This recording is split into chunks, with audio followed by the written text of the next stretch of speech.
The Florida Gators need and might be hiring an offensive coordinator soon. Who should it be? We'll talk about that here on Locked On Gators.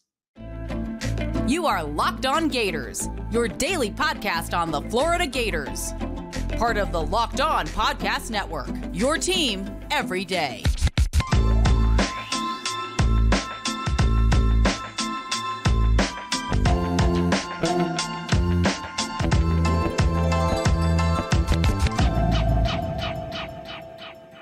Hello and welcome back to another episode of Locked On Gators, part of the Locked On Podcast Network, your team every day. Thanks for making Locked On Gators your first listen of the day. Every day we are available daily and free wherever you listen to the podcast.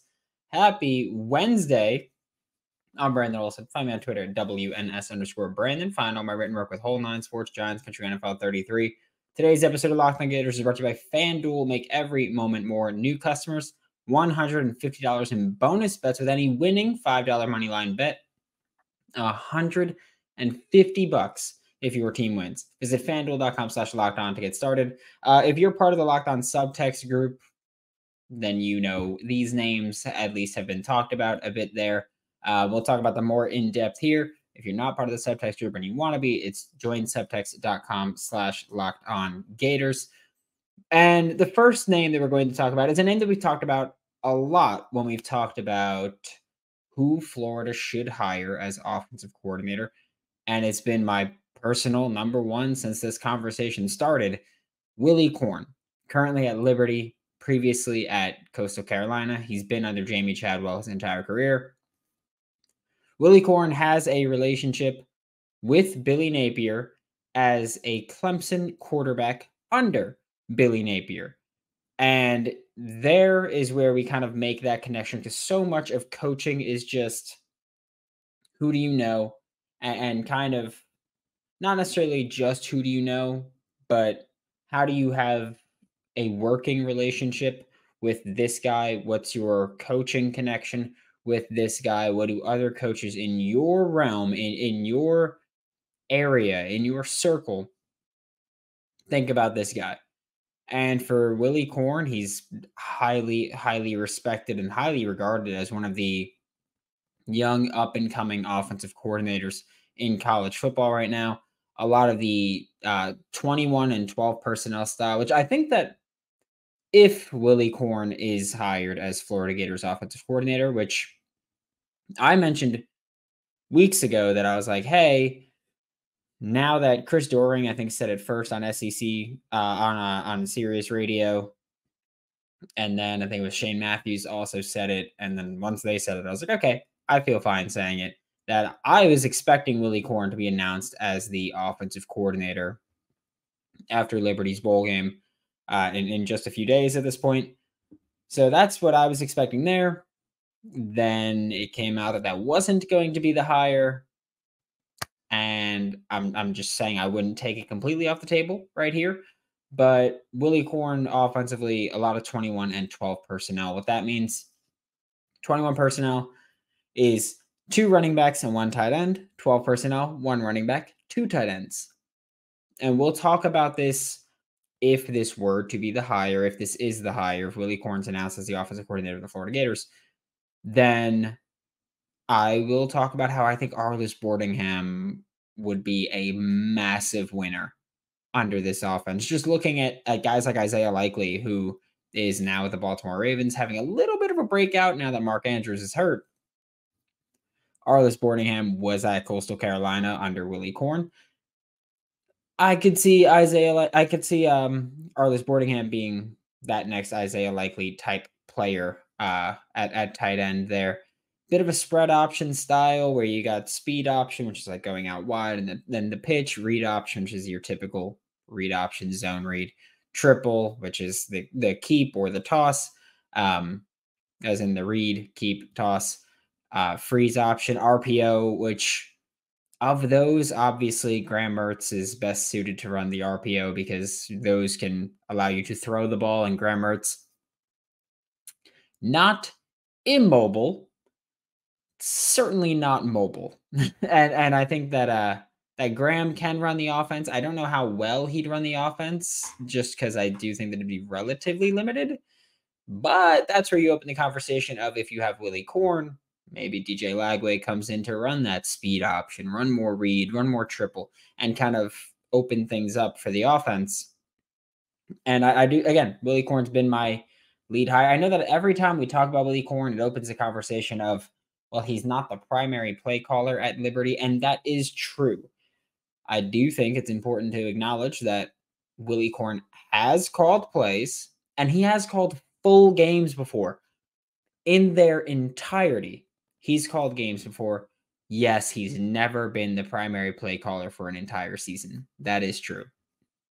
But this is not someone who's never called plays before. There's a difference. He's in the middle there. It's a big part of the game plan. He's been trusted by Jamie Chadwell to go from basically every stop that Jamie Chadwell has made since Willy Korn's graduated college is where Willy Korn has been working as an assistant coach. If you've ever listened to him do a catapult clinic or a podcast, he clearly knows what he's talking about, at least based on what we've seen from him at Coastal and at Liberty. He's put a lot of it together. It would be interesting to see how it would work early, but I do think that you kind of take away the option element a bit, and Willy Korn, like, this offense could still work. When you look at just what he does when it comes down to brass tacks there, it can still work. And then as the season goes on, you implement not just the option, but you can have DJ Lagway working on as the backup to Graham Mertz. DJ Lagway can basically only learn the spread option stuff that's going to carry over. And then by the mid-late season, you can have DJ Lagway coming in for full packages to run that spread option style, have Graham Mertz come in to make it a little bit more pro style. And then you can, 2024, assuming the staff stays, talk about DJ Lagway running that complete spread option offense that Liberty and Coastal Carolina have kind of made popular again. They've kind of opened things up a little bit there. And speaking of an offense that is gaining popularity, the next offensive coordinator that we're going to talk about is Brennan Marion, who at the time of recording this, literally the game just finished. Kentucky beat UNLV 49-36 in almost 300 yards in penalty yardage. It was kind of wild. We'll talk about Brennan Marion and his potential with the Florida Gators here in just a second. Before we talk about Brennan Marion, I do have to tell you that today's episode of Locked On Gators is brought to you by FanDuel. As the weather gets colder, the NFL offers stay hot on FanDuel. And right now, new customers get $150 in bonus bets with any winning $5 moneyline bet. Put it on a bowl game where you're pretty confident one team's going to win. Maybe their QB's in the portal and they're not playing. Who knows? But that's $150 if your team wins. If you've been thinking about joining FanDuel, no better time to get in on the action than right now. The app's incredibly easy to use. There's a wide range of betting options, including spreads, player props, over-unders, so much. Visit FanDuel.com/lockedon. Kick off the NFL season right. And remember that FanDuel is an official partner of the NFL. Thanks for making Locked On Gators your first listen of the day every day. We are available daily and free for everything in the podcast. And like I said, we're going to talk about Brennan Marion here because he is someone that we do have to talk about. There's been a lot of smoke coming lately, and I know that a lot of people love the go-go offense that he runs. I think the best way to describe it without taking an hour and a half to do so is that it's a very up-tempo, creative run game that features a lot of option principles to it. You'll see a lot of what we call 2X personnel, which is just, it could be 20 personnel, 21, 22, just meaning that there's a 2 at the beginning and then whatever number afterwards. The 2 meaning 2 running backs. Could be a lot of fun. You'll see kind of weird things. We saw the Patriots do some of it when Cam Newton was the quarterback because Cam Newton's brother played in the go-go offense under Brennan Marion at William and Mary. But you've seen some things here and there. You don't see a lot of it because Brennan Marion kind of created this offense. He didn't create the triple option that is very included in it. He didn't create most of the formations that are included, but he has helped make them significantly more relevant and more effective with how he gets to certain looks. He does a lot of unbalanced looks. You look at a very up tempo, like they're trying to go, go, go. Hence the go, go. Crazy how that works. But you'll see quarterback in the backfield, running back to his right, and then a running back to that running back's right. And you'll see them both there with the read up the middle and then the pitch. And it just makes life hell if you're a defender. Absolute hell. And Brennan Marion, like Willy Korn, is a very well-respected young and upcoming coach. And I know a lot of Florida Gators fans do not care about the young part. They're just so sick and tired of that. I'm not. I will say that, yeah, some positions I'm like, okay, sure, bring in an experienced guy. I think I would want more experienced guys at position coaches. But if we're talking about coordinator, a lot of times it's the young guys who kind of create the name for themselves and kind of work their way up the ladder with opportunities like this. And sure, some guys fail, some guys don't. But guys like Brennan, Marion, Willy, the guys who are implementing new things or new ways to get to those same looks, those work frequently. So for me, I'm fine with it. I personally love what Brennan Marion does. I love the go-go offense. My biggest thing is not the age. It's not that he doesn't stick in multiple spots. He's coached in like 9 states in 13 years. And I think he's only been at a place longer than 1 year, like twice. I love what he does. Where I become skeptical is how it would work with Billy Napier early on. Because you have to call an offense that's at least somewhat similar to what Billy Napier does, because obviously it's what these guys are used to. It's what these guys know as just players. And it's not what Brennan Marion knows. But also there's some just principalistic details, I guess. Is that a word? I don't know. It might be, but it's what I'm using as a word now. But there's some issues there where Brennan Marion is very 20 personnel heavy, 21 personnel heavy. And on the flip side of that, Billy Napier is very 12 personnel heavy. And so it's not just, oh, yeah, you're used to using 2 running backs. We don't do that. It's that you're used to using 2 running backs, maybe 1 tight end. We're used to using specifically 1 running back, maybe 2 tight ends, maybe 1 tight end. And that's the huge majority of the personnel makeup for the Florida Gators. So you'd have to kind of find a balance there, because Brennan Marion's not used to calling plays with 11 personnel, and that's fine, obviously. But Billy Napier is used to the 11, 12 stuff, whereas Brennan Marion's used to the heavier running back setups there. I don't think Florida really has the running back room to really commit to running the go-go offense right now. And I was trying to tweet about this, not directly this issue yesterday, but just the running back room yesterday, where I'm not thrilled with the current situation that they're in. I like a lot of the players in there, but you're projecting kind of a lot to think that Florida shouldn't go into the transfer portal to add a running back in this cycle. Because you look at the running back room right now, and there's 5 main names people are going to bring up. Montrell Johnson, who we're expecting back but has not officially announced his return. So Montrell Johnson up in the air. Cam Carroll, who can come back. We've been told that there might be some nerve damage with the knee. Not sure if that's going to really slow him down, make him stop completely. So undecided. Treyon Webb had a very, very limited role in 2023. Undecided what he could do with a larger role. Kanan Daniels. I'm a huge fan of the film. But again, things change when you get to the college level. Undecided if he's going to work there. Jaden Baugh, the other running back signee. 1, I don't think he's ready regardless. 2, I think he's way more raw as just a pure runner. And so again, you're then projecting even further as to what he can do immediately. So I don't think that this is just a running back room where we go, oh, it's awesome right now. Like there's nothing wrong. I definitely think there's something that you have to look at there. And if you bring in a guy like Brennan Marion who likes to put 2 running backs on the field at once, you're 1 injury away from having just a true sophomore and true freshman.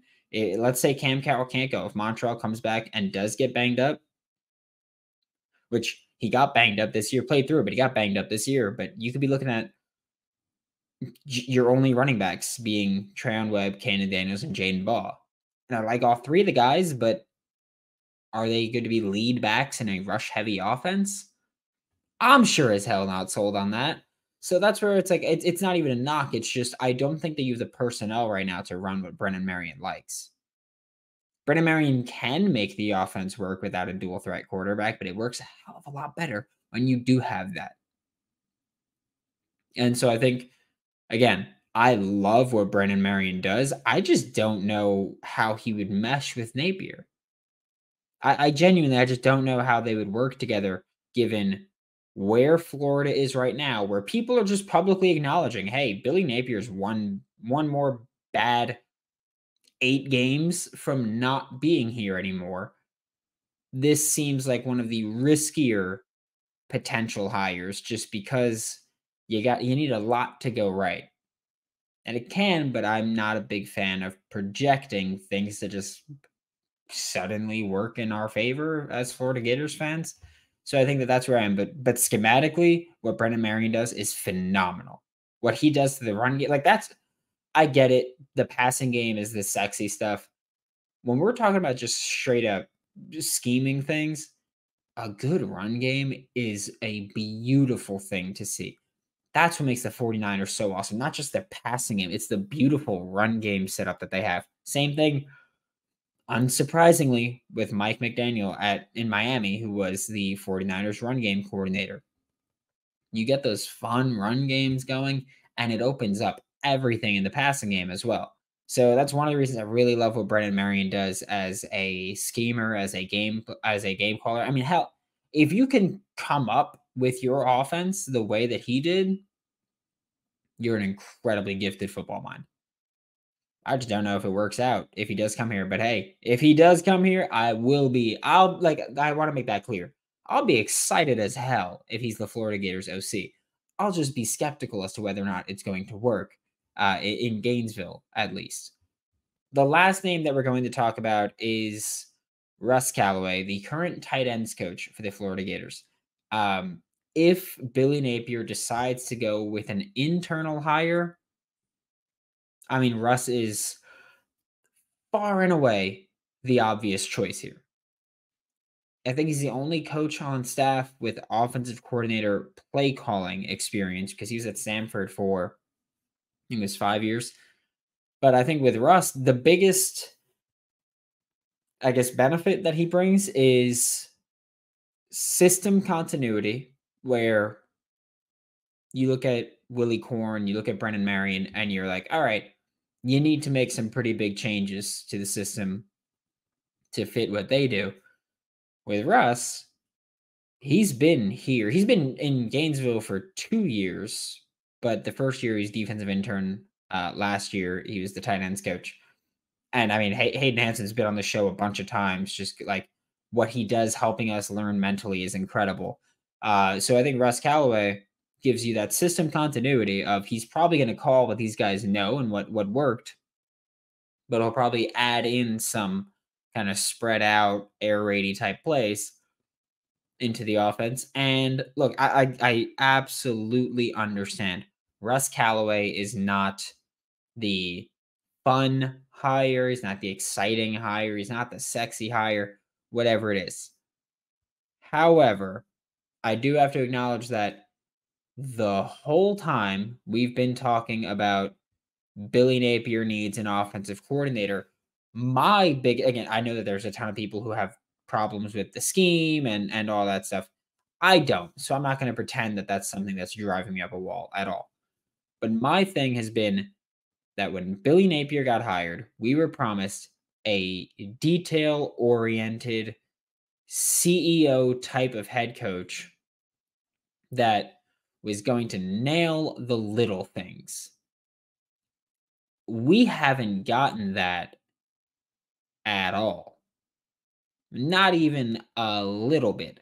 So for me, that's where I have a little bit of, yes, it's not fun. Yes, it's not sexy. Yes, it's not exciting. But he serves the main purpose for why I think Billy Napier needs an offensive coordinator. That we were promised detail-oriented CEO type, and we sure as hell haven't gotten that in Gainesville.